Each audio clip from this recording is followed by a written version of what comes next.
Welcome to Anatomy of Failure, the podcast where we dive deep into the real stories behind entrepreneurial challenges and explore how failure can shape success.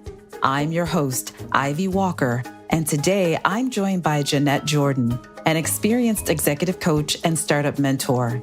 Jeanette shares powerful insights on strategies for reframing fear and limiting beliefs, building self-awareness, and taking actionable steps to become a stronger, more effective leader. Think you can't raise capital or worried that you can't quit that 9-to-5 to launch that new venture? Jeanette's insights might be just what you need to hear. Whether you're just starting out or looking to break through the next big challenge, this episode is packed with tools to help you move past obstacles and lead with confidence. Ready to get started? Let's dive in. Welcome to Anatomy of Failure. I'm Ivy Walker, your podcast host, and with me today is Jeanette Jordan. Jeanette, thank you so much for joining me. Thank you for having me. I'm so excited to be here.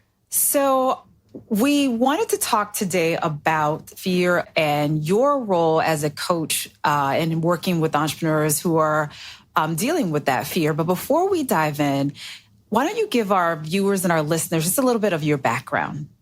Yeah, I'm happy to do so. I'm a full-time executive coach and startup mentor advisor. I've been doing this work for over 10 years, but I've been doing it full-time for about the past 5 years.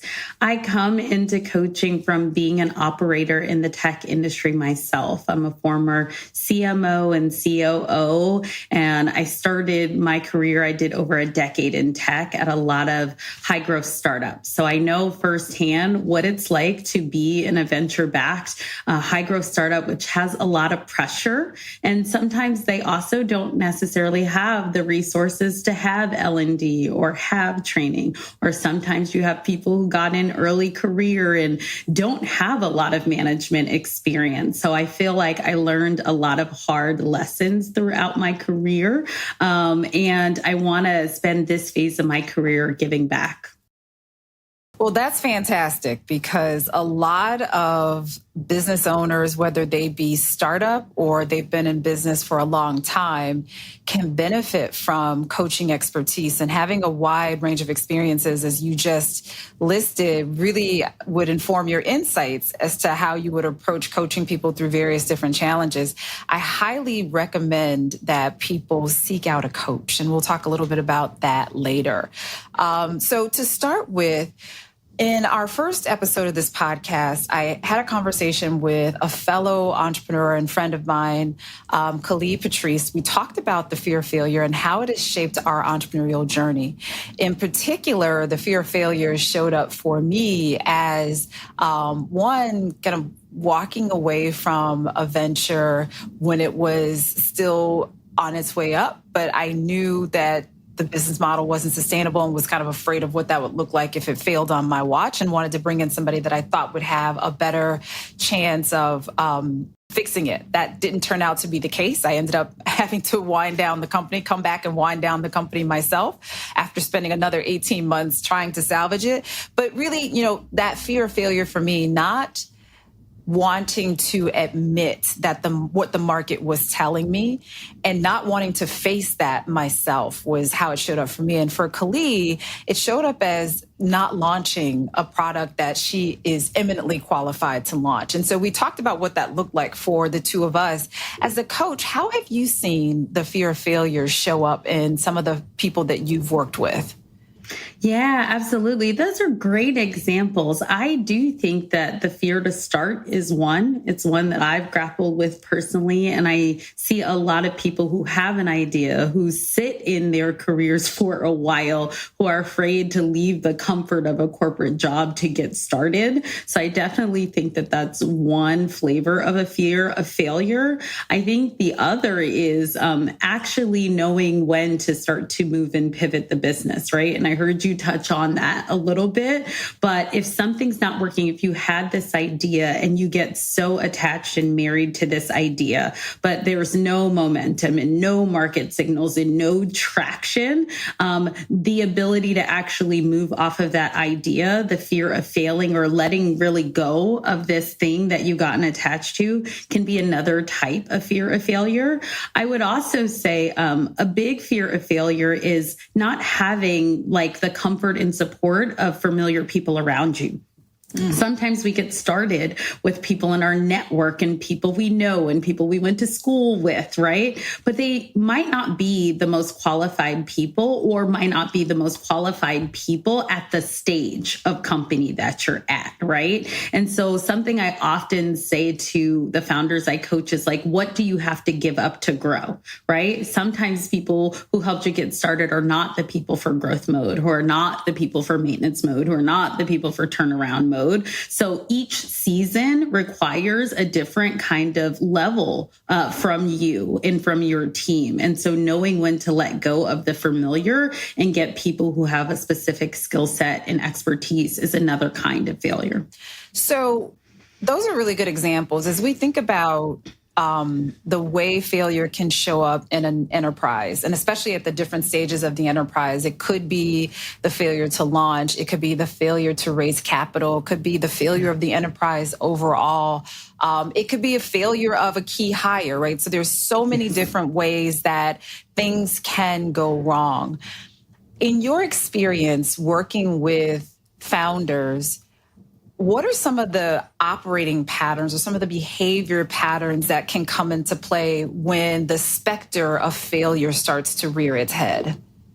Yeah, one big one that I see is indecision. Right? Not able to make a decision. And I often feel like, especially if you've gotten started and had any kind of success, right? You're smart, you know how to make the call.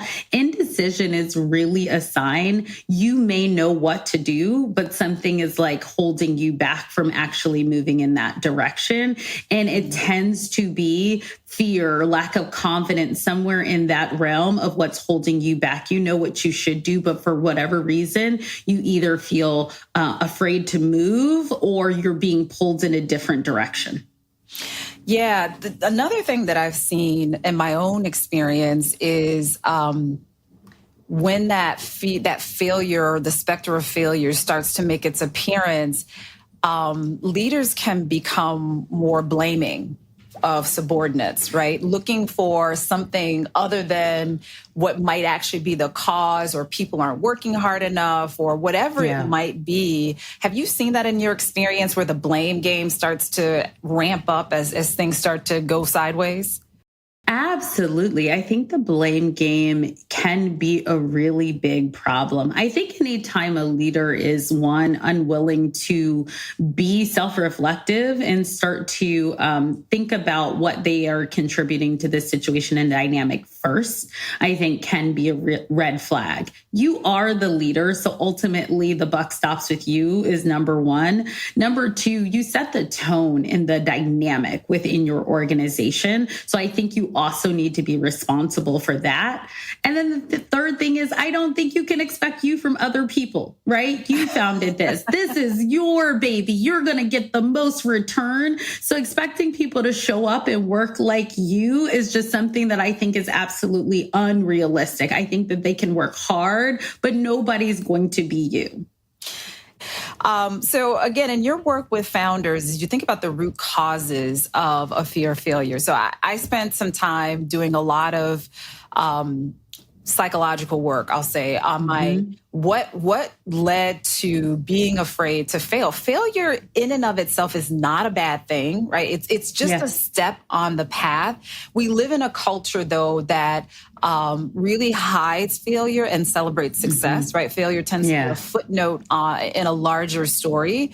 But without really understanding the role that failure plays, we sort of shortchange ourselves from the lessons and the experience. When I look back on my own trajectory, on my own journey, I realized that it was stemming from my childhood and the experiences I had as a child, and how failure, or the thought of failure, was sort of treated and ingrained in me.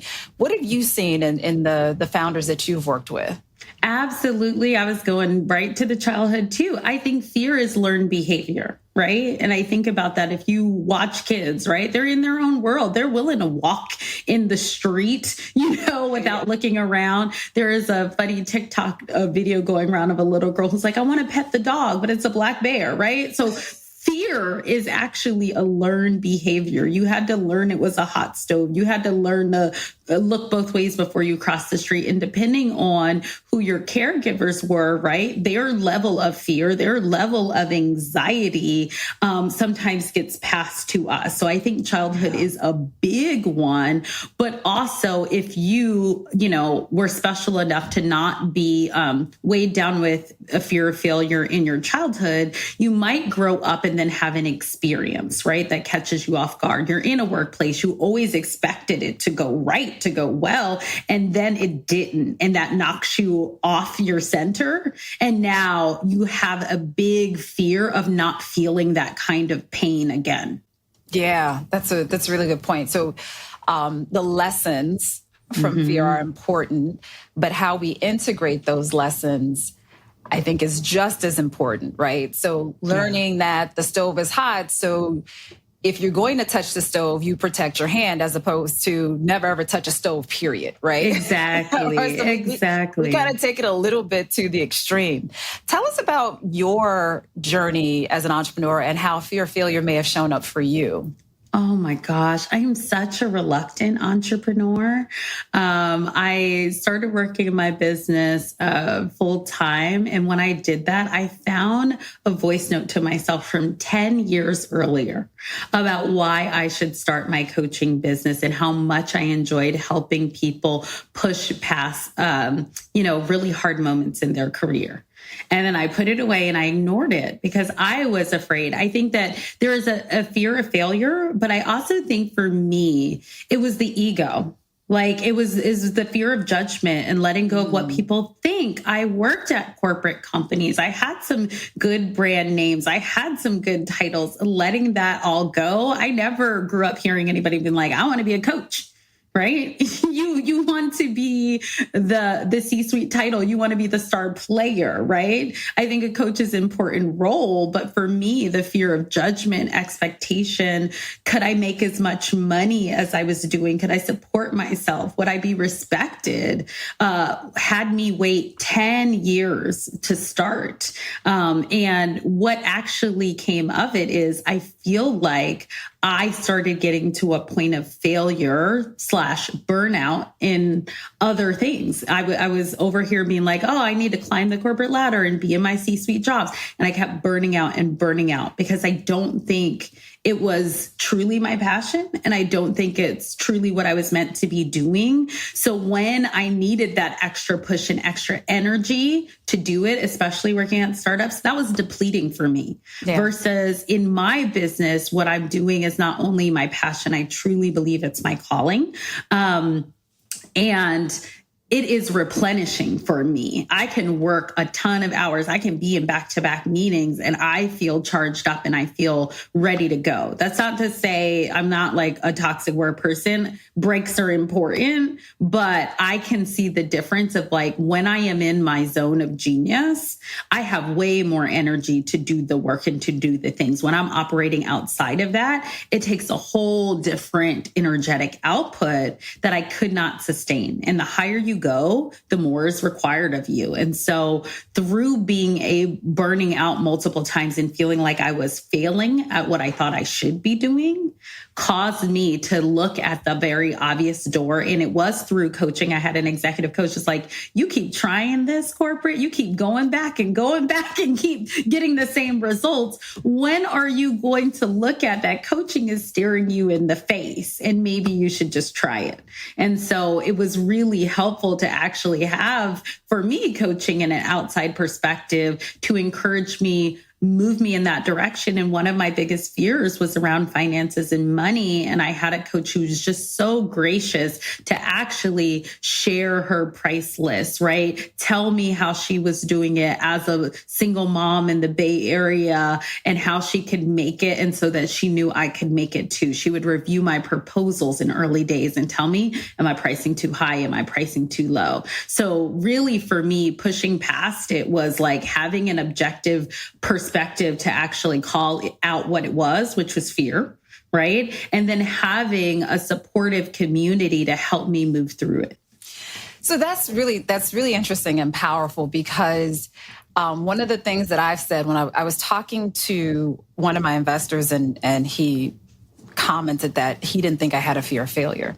And I said to him, I said, no, I do. I just can't work for other people. And that inability to work for other people is stronger than the fear of failure, right? So to your point, what you're saying is you keep doing all these other things, and the amount of energy and effort required to try to succeed at those things is just purely, it's not sustainable. Yeah. Because it's not really aligned with who or what you are innately and authentically. And so you kind of get this counterweight between, well, you got this fear of failure, but you also can't work for other people. So one of these things has to give way. One of these things can't remain. So it's really important for people who are struggling with a failure to launch because their fear of failure is really important to think about all the excess energy they are expending trying to maintain whatever it is they think is their safety, and not really moving forward into what it is they really want to be doing. One of the things that I like to talk to people about when I used to be a coach myself, I would say you've got as much risk working for somebody else as you have working for yourself. The problem is you delude yourself into thinking that there's something safer about working for either a large business or a small business. The thing is, you don't know what's going on behind the scenes. And they're not always transparent with you. And sometimes it's not even that things aren't going well that leads them to let people go. It's that they just want to increase profits, right? Yeah. And so you've got as much or more, in my opinion, you actually have more risk, because if I know what's going on, then I can make changes that will positively impact the outcome of the situation. So that I really love that answer. Thank you for that. As you think about coaching frameworks, when you're working with founders and you think about coaching frameworks, can you talk to us a little bit about how you approach dealing with the fear of failure, identifying it, understanding it, and all those things?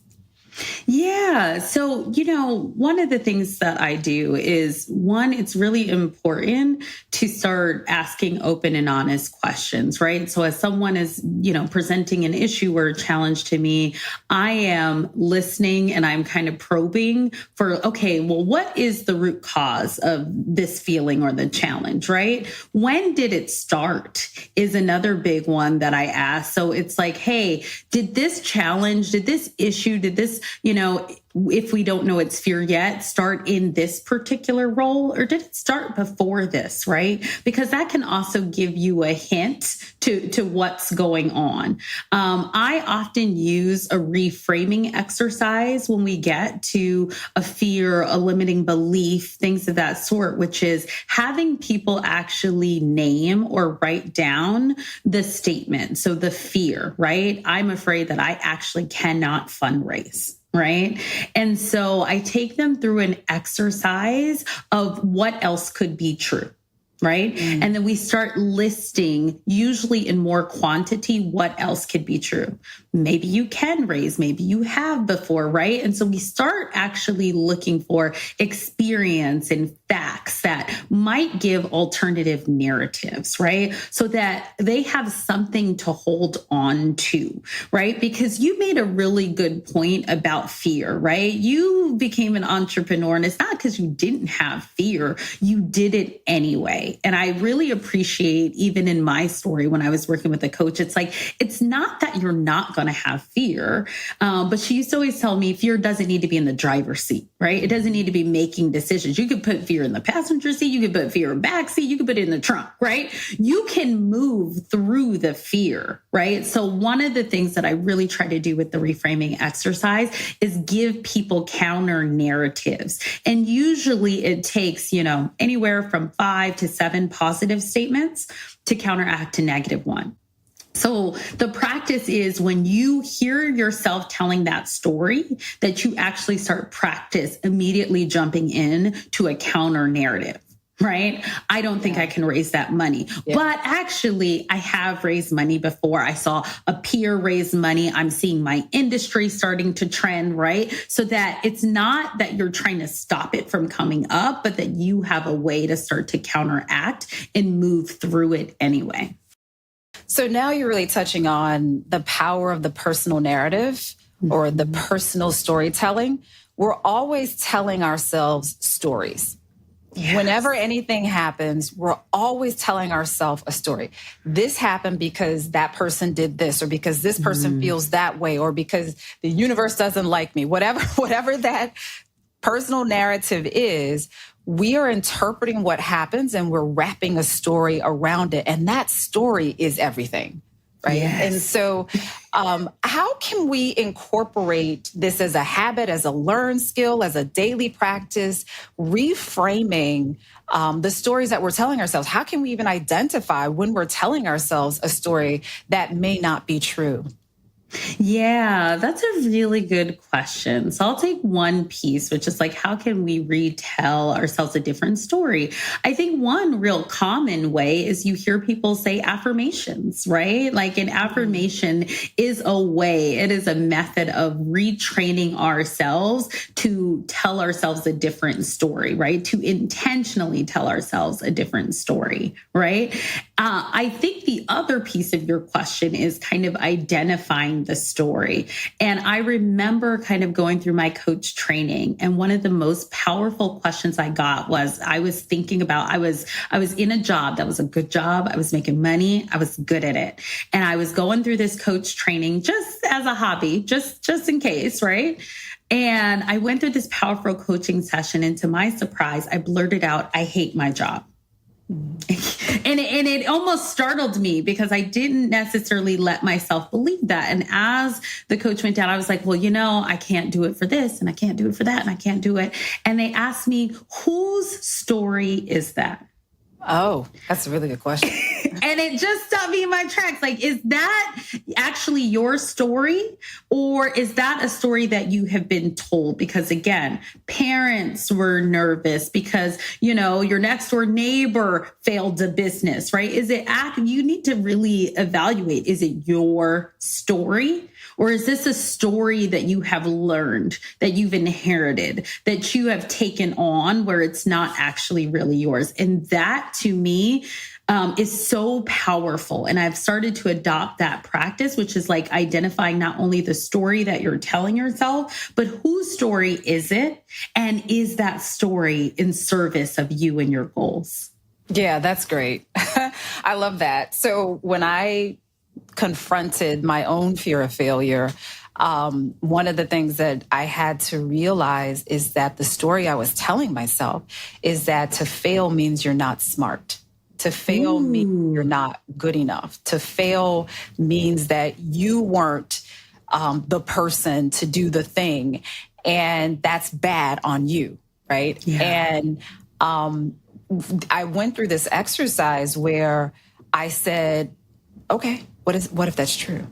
Right? Yeah. What if that's true? What if it's true that I'm not as smart as I think I am? Mm-hmm. What if it's true if I'm not as talented as I think I am? What does that mean? I can learn better skills. I can take lessons away from this and apply them differently. Like, there are positives that even come out of that. And then I went through the process of saying, but what objective evidence counteracts these notions that this would be true? What are the objective facts that I can point to? Not my own thinking or my own story, but what are the objective facts that I can point to that say that this isn't true? And what I realized is once I was able to decharge the emotion around what it meant in my child's mind, because that's what it was. It was a concept of failure that formed me as a child. So in my child's mind, what that failure meant, once I took the emotion away from it, it didn't have any power anymore. It was like, oh, okay, well, that's what happens. You fail and then you move on. It's not a big deal. It's something that you can learn from. So when we think about daily practices, because this is something that I found important, do you have daily practices that you would recommend for founders to counteract either the fear of failure or whatever kind of fear or negative narratives they're telling themselves? Yeah, two different things come to mind. Your story brought up one that I do with a lot of founders, which is what's the worst that can happen? And I just want you to ask yourself about 5 to 7 times, right? So, okay, I don't think I could raise money. Great. What's the worst that can happen? I need to find other forms of capital. Okay. What's the worst that can happen? I may not be operating, in the business structure I thought it would. Okay. What's the worst that can happen? Right. And we take it down. And a lot of times you do realize that this fear is almost like a boogeyman in the closet, right? We get down to what's the worst that can happen. Okay, if I close the business, I need to go get a new job. Okay, you've gotten 15 jobs in your life before. That's actually not that scary. So if you don't actually just want to go get a new job, then it's less scary to just try this thing because you already know what the worst thing that can happen and you are prepared for it. Or if you're not prepared for it, then I practice with some people who have a lot of trouble letting go of fear initially to then get prepared, right? Like, okay, if you think you need to start looking, right? Update your resume, like do that. And a lot of times they will find that the energy that they're like, ooh, I look for a job. I don't want to go back there. I don't want that, to happen. And then they get a little bit more motivated to stay in the lane that they're in. So I think it's a very easy and you can kind of do it wherever you are. You can write it down. You could just do it audibly. What's the worst that can happen is one good practice. The other one, it's really starting to quiet your mind.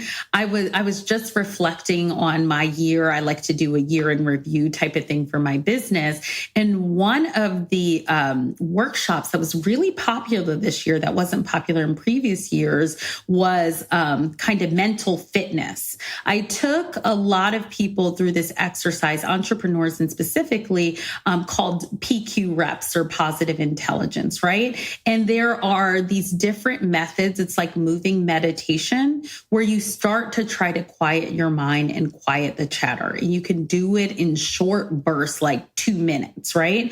And so some of them are like more familiar to us, like breathing exercises, right? Can you just sit and start to breathe, for 2 minutes and start to quiet your mind? But one of the ones that I really love, it's called tactile, right? You can rub your fingers together and you do it with so much intention. You can feel your fingerprint, right? And you just do this for 2 minutes and you can start to kind of feel your nervous system regulating, right? I kind of say it's like your engine is overheating and you need to kind of bring it down. It's the reason why going for a run works for us so much. Our body in contact, in rhythm with the ground, a rocking chair, a run, right? But it can be as small as these 2 fingers, starts to help us get out of our mind and back into our body. And I just noticed that this workshop, I must have done it about 5 times this year, just really took off. And it wasn't something that I did the previous year. That's outstanding. So what we're really talking about as well then is having some level of self-awareness. And being to some extent attuned with oneself. So when it comes to so much of our time is outward facing, it's outward focus, especially in this age of rage where there's so many things that make everybody offended and upset. There's so much energy going outward. What are some steps to help to cultivate self-awareness that founders can start to work on? Yeah, I think it's really important to have actual time with yourself. Like, are you spending any thinking time? Are you creating any time for you to just have focused work, right? You're turning off the Slack pings, you're turning off the phone calls, right? Are you sitting still at all? Something that I am working a lot with my leaders and founders on is, what is kind of been called the digital Sabbath, right? Are you unplugging on a regular basis? Ideally, it would be for 24 hours once a week, but some people have a hard time. So I'm like, step your way into that. Start with an hour. You can do an hour, start to double it.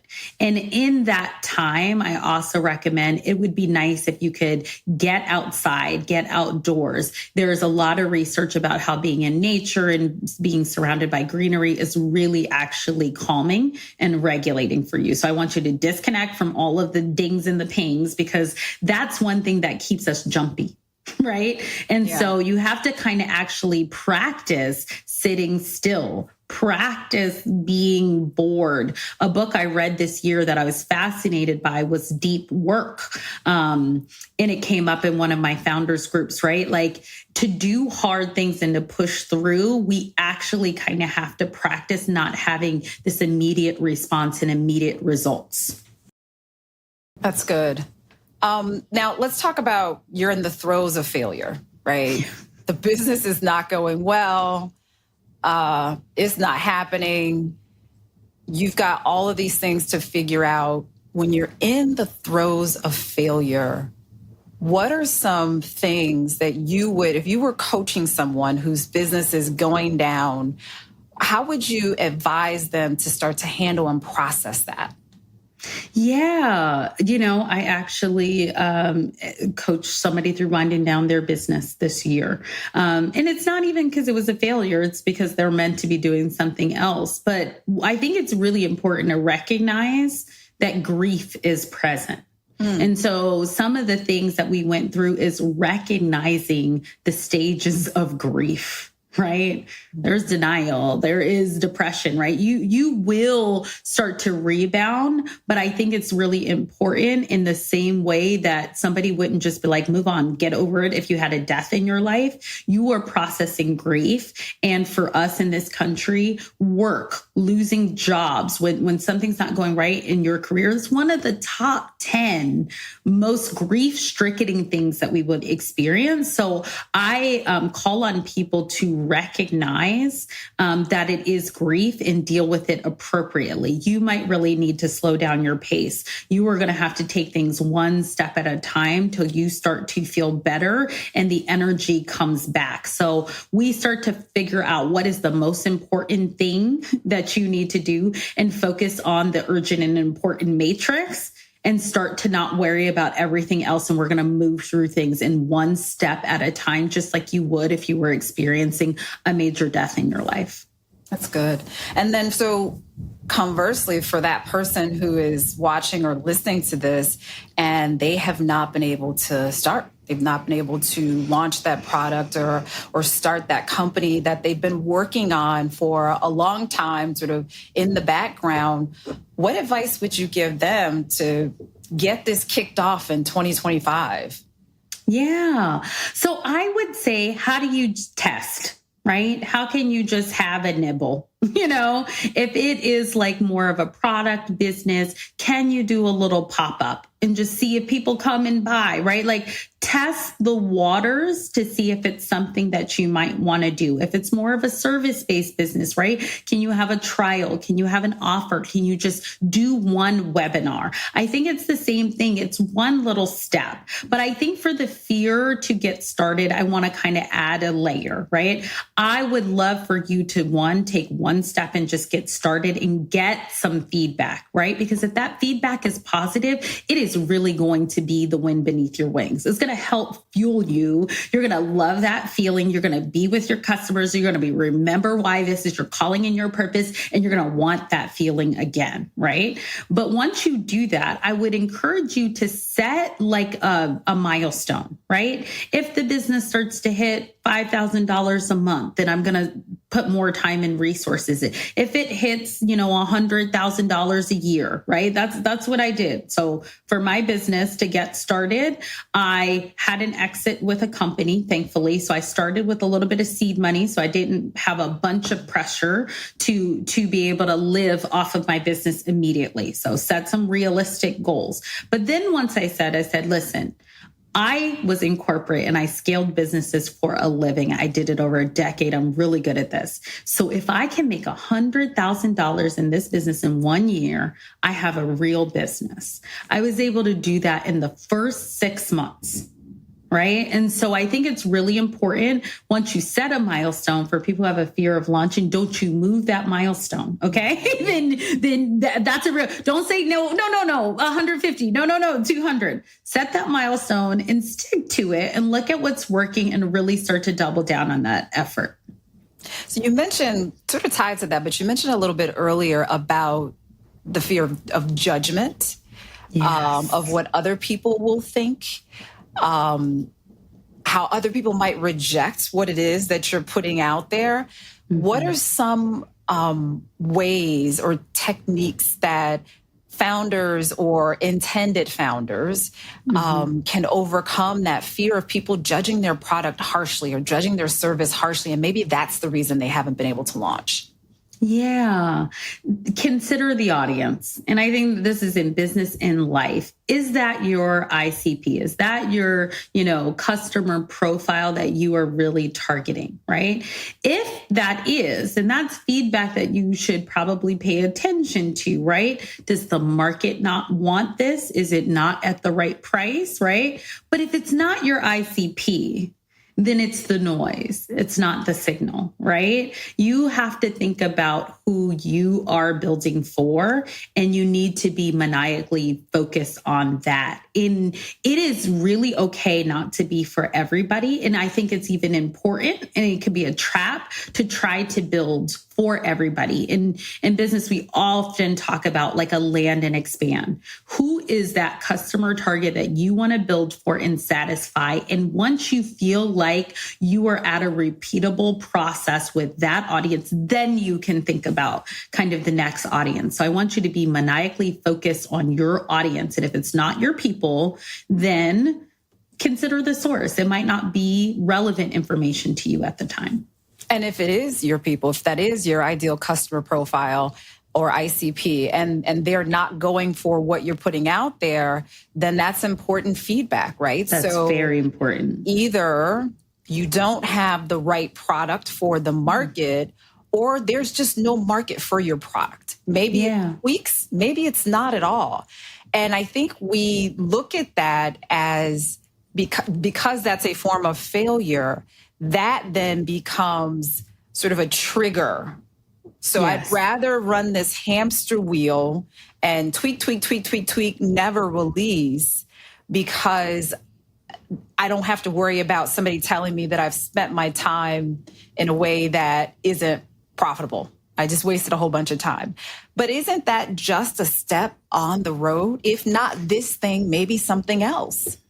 Yeah. And, you hit upon something that I think is really important, which is you have to get out there and talk to your customers so that you're building something relevant, right? Sometimes we do think we need this perfect product to release, but there are great products that don't sell. And I'm going to and there are very average and MAP products that sell because they have really good sales and marketing, right? So this illusion that the product has to be perfect is just not the case. And I think you can just look at basic common use cases. The first iPhone is not the generation we're on, right? So again, set a milestone that you would be comfortable with. Stick to that milestone. Don't keep moving it on yourself, and then launch and get that feedback, because that feedback is so important. And sometimes internally, what we think is going to be the wow thing is not the wow thing. I used to be a product marketer. And so I used to always go present to product and engineering teams. And I used to irritate them in a way, but I used to say, listen, you want to tweak the engine to go from 100 to 175 in 2.5 seconds, right? But my customer might only be going to the grocery store in this car and really wants more trunk space or really wants another color because they can't see that engine and they're not going above 30 anyway. Right. And that, right. So you can be spending all your time like performance. It's like, right. We're not built in for a race car driver. Right. Right. That's really good.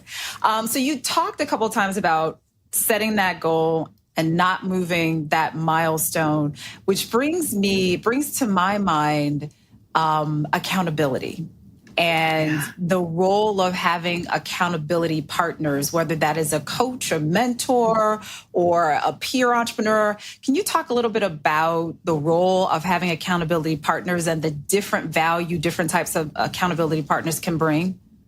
Yeah, I think it's a huge value. And I would say I almost didn't even understand it until became an entrepreneur. I was like, why does everybody have a business coach and a this and a that? But when you're in someone else's business and it is fairly mature, you have those accountability systems built in, right? You have a staff meeting, you have a quarterly review, you have targets that you're moving towards, you have the one-to-ones, especially if you're early days and you're just getting started. Sometimes we don't have the structure of how do I take this bigger goal and break it down to digestible pieces and making sure that I am moving the ball forward every day or every week, every month, every quarter. And how do I even get in a perspective on, am I doing the thing that moves the needle the most, right? I coached a founder one time that, had an e-commerce thing and spent so much time updating websites and daily deals and all of that kind of stuff. But overall, it was not, all of the time and activity was not making net new revenue dollars for the business. So sometimes we can get caught up in like, here is a ping and I have to address the most time sensitive, urgent things, but it's not important. Mm-hmm. And so I think it's really important. The role of accountability can be one to set up a structure so that you have the tools and the frameworks you need to take this bigger goal and break it down on what should I be doing on a daily basis. Two, it can serve to give you perspective on as you feel like you've gotten stuck in something that feels so important. Is it really moving the needle or not? I also think accountability groups, circles, can be really great for generating new ideas. What's working for other people? What haven't you thought of? How do you get that brainstorming collaboration, especially if you're really early and you don't have the team and thought partners within your company already? Yeah. And when it comes to especially those intended founders, those individuals who should be launching but have struggled with the ability to launch, saying that if this business generates X, I will do Y, saying that to somebody else and not to yourself, not just to yourself, allows for somebody else to say, but wait, you said this is what you're supposed to be doing next. Or even what I have found, because I've acted as an accountability partner to some people, you said you were going to accomplish these things, but you're not taking steps in that direction. That's right. Because we can oftentimes get caught up in being busy without really being busy on the right things, right? It is the illusion of progress. I'm busy all day long. I must be doing something. Wow, but you're not doing the right things, right? And so for a founder, that's like the kiss of death, right? I call it productive avoidance. I like the things that you would never do. And it's like all of a sudden when it's time for you to do the high leverage work that you're afraid, you're like, I'm going to organize my drive, I am going to get to zero inbox, it's like the things you never want to do that all of a sudden it is so important when you have to do the work that scares you. Yeah, that sounds like some stuff I've done.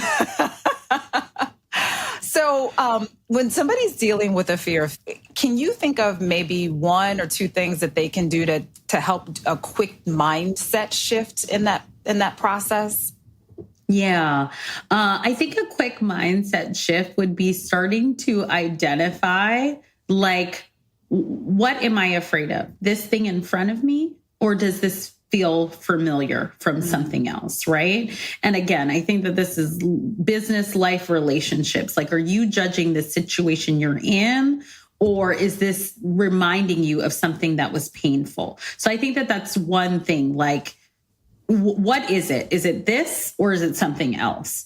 Because if it's something else, that may not be related to this work context, this situation, this issue. And so that could be something that's really helpful to ground us. And then I would go back to what's the worst that could happen? What is one myth about entrepreneurship that you could just kick out of our minds right now? Yeah, I think one myth is that people aren't afraid, especially successful people, that they don't have fear. I don't think any of this is about getting rid of our fear. I think that this is about not letting our fear control us. Yeah, that's a really good point, because we see the success stories and we get this glossed over high production value reenactment of what it was like when they were growing their business and they were fearless and they're like just getting it done. And then we're sitting here cowering at our desks worrying about, is this business going to work? And that doesn't align with the image that we've been sold. So that's a really good point. I think the only people who aren't afraid of anything are psychopaths. And I don't think any one of us wants to be a psychopath. I think that that's true. I also think it can be just so helpful to understand that successful people move through failure. I always think of there's a TikTok that goes around of Beyonce. It was like, you say I won the most Grammys, but I submitted and lost twice as many times than I actually won. Yeah. Michael Jordan, who did not make the basketball team first. Yeah. I think we try to avoid failure so much because it hurts. But in truth, because we spend so much time holding on to it, we learn the most. When things don't go well, we sit and we actually force ourselves to reflect. When things go well, we don't actually often sit and reflect and dissect what worked. Yeah, that's a really good point. So I got one last question for you, Jeanette. What one book would you recommend people pick up for 2025 to help with this fear of failure, just to make them better leaders and better founders? Oh, okay. One, it's hard. Can I name more than one? Sure. Okay. This is hard. Based on our conversation, a couple of books came up. One of my favorites is The Crossroads of Should and Must. And I touched on it before, but to me, it was so helpful to break down the difference between a job, a career, and a calling. Right. And when I was in a job season, not expecting my job to feed me in a way that a career and a calling does, but it also asks those questions when you're at a crossroads in your life, when you're at a pivot, when you're making changes. The book does a good job of asking you so many good, challenging questions that for me, sometimes when I'm afraid, I go back to this book again and again, and I'm like, yep. This is what I'm meant to be doing. This is why I need to push forward. So I think that that's one for someone who's at a crossroads and a pivot. Something else that came up for me during our conversation when we were talking about, are you a good leader? Are you micromanaging? Daring Greatly. I'm a big Brene Brown fan, and she has Daring Greatly talking about more of her leadership style book and how do you bring the vulnerability in the workplace. So if you're trying to get out of micromanaging and pointing the finger, I think vulnerability can be a big antidote. And it's going to be really hard to even identify, let alone address fear of failure if you're not being honest and authentic and vulnerable with yourself about some of these origin stories and where it comes from. I think the third one that came to mind as we were talking is Good to Great. And I think that there is a concept in the book that I love, that it's like, hey, as you are building a company, you need to get the right people on the bus is one, but you need to get the right people in the right seats. And so as you are thinking about growing and scaling and getting into that phase of your business, I think it can always be really helpful to go back to that concept of is the bus moving in the right direction? Do I have the right people on the bus? Do I have the right people in the right seats? So those are some of my favorites that I go back to for different reasons. Yeah, those are really good. Those are really good. And I actually am as well a fan of Brene Brown, vulnerability and shame. Yeah. Shame really can keep us from doing great things, period. Full stop. Yeah. That embarrassment, that shame, it will hold you back every single time. And as I've said before, and I will say, and I say this to myself every single day, if you are worried about being shamed or if you're worried about embarrassment, you will never do the great things. Yeah. Because somebody's always going to have something to say about you. Somebody's always going to have a criticism. You're always going to rub somebody the wrong way. Somebody's always not going to like your products. The name of your company is dumb. What you're going about, trying to accomplish in the marketplace won't work. That's always going to be true, right? And yet we have these magnificent examples of companies and individuals who put all that aside and decided that they were going to do what they were going to do and not care about what anybody else said. So that thing with shame, I mean, it has a societal purpose, right? Because you don't want to be totally shameless. Right. It has a societal purpose, but we tend to overweight it. Yeah. And we tend to underweight vulnerability. Yeah, you said something that sparked something in me. I remember hearing something that was like, hey, if you're not offending someone or pissing someone off or someone's not coming for you, you're probably not like living big enough, right? Right. Like if you like, it's emotion, right? Like the opposite of love is hate, right? But it's like, if you're just being in the neutral, you're not moving the needle for anybody. So in the same way that someone's going to hate you, you will find that audience that will have that passion and love you. But if you're just in the neutral, like think about a flat line, you're dead. Like you want some reaction and emotion to what you're doing. And if you're not pissing people off, it's probably not interesting enough. It's not big enough. It's not good enough, which I thought was a really great way to kind of reframe being afraid of the shame and the hate. Yeah, we don't really like lukewarm anything, right? Like think about what would you prefer lukewarm? Right. Right. I mean, it doesn't work for any aspect of our lives. So that's a good thing to keep in mind. Well, thank you so much for joining me today, Coach Jeanette.